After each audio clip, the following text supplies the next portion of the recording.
Thank you and good morning. Back in the 1970s, an American anthropologist named Robert Murphy became unwell with a serious spinal illness. In the days following a complex and grueling operation, he experienced a powerful feeling of renewal, for after months of being incapacitated, he had finally changed his status from sick to well. This is the journey we're meant to take. We're supposed to go through a series of rituals, investigations, medications, even operations, and emerge on the other side, glowing and free. What if you don't emerge on the other side? What if you don't get better? The price of not completing the journey is great, as Murphy soon realised, because sadly his operation was not as successful as he'd hoped. As time went on, he had to deal with two life-changing problems. Firstly, every mundane activity was an undertaking. His body, something he'd never had to think about, was now in his way. But in addition to this, others around him didn't get it. In fact, many were hostile. They blamed him for not getting better. Now, people with long COVID and similar conditions such as ME, POTS, fibromyalgia and Lyme will have no problem relating here. Key areas of our lives are impossible, from going to work or school to even going to the bathroom. And just as Murphy experienced, we're lambasted, sometimes overtly, sometimes silently, with the projections and disapproval of others who need to believe this won't happen to them, or that if it did, that they would recover heroically with yoga and vitamins.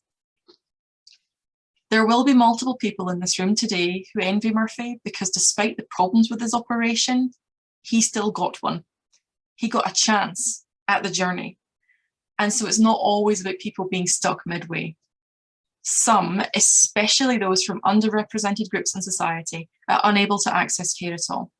They don't share in Murphy's privilege and are exhausted spending what little energy they do have trying to advocate. I'm going to share a few testimonials from members of our action group.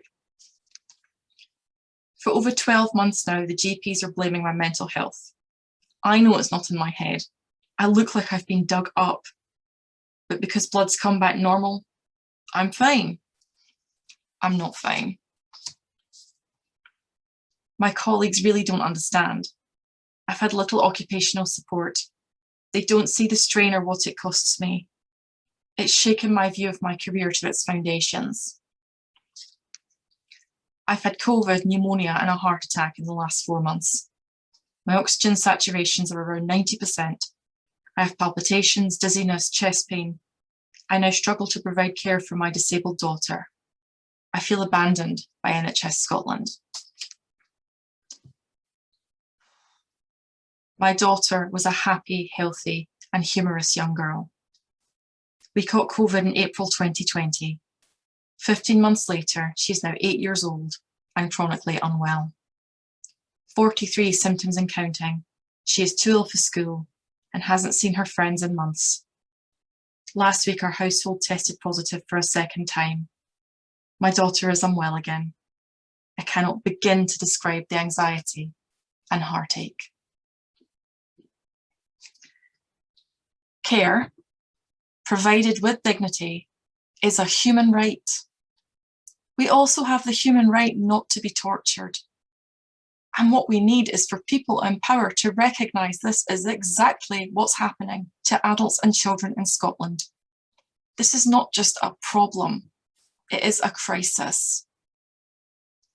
Health boards and GPs are trying, but are still overstretched and overworked due to the understandable emphasis on tackling acute COVID.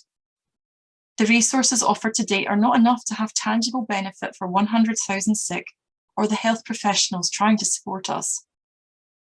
Decision makers must take care not to succumb to the tendencies Murphy observed, that the chronically ill should be neither seen nor heard. Long COVID Scotland was set up a year ago to counter this crisis with lived experience, and this is key. What we need is to be in the room, to be seen and heard in that room when decisions are being made.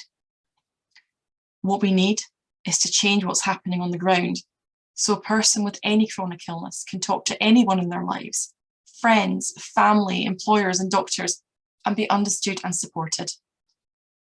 What we need is comprehensive, evidence-based diagnosis and treatment in an integrated care setting. Today, we look at how we get there.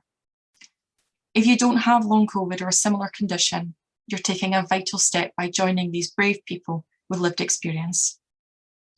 Please listen. Please do so with empathy and with courage, because you cannot have one without the other. To empathise, really empathise with someone who hasn't gotten better, you need to go where so many cannot. You need to be in our weary shoes and to imagine what your own oppression might look like. We know how hard this is, and we thank you for trying today.